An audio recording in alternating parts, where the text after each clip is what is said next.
आञ्जनेयं महावीरं ब्रह्मविष्णु शिवात्मकं तरुणार्कप्रभाशान्तं रामदूतं नमाम्यहम्।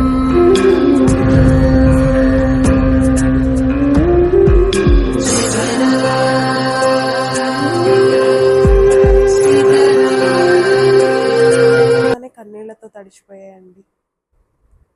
అంత అంత అక్కడ స్వామి ఉన్నట్లు అంత నాకు ఎలా చెప్పాలో కూడా తెలియట్లేదు, కానీ స్వామి ఉన్నట్లు అనిపించిందండి నాకైతే. వెనక చూసారా, స్వామి వెనక సూర్యచంద్రులను పెట్టారండి. చూడండి, దండం పెట్టుకోండి. ఎంత అద్భుతంగా చెక్కారండి, ఎంత అందంగా ఉన్నారండి మన స్వామి. మీరు కూడా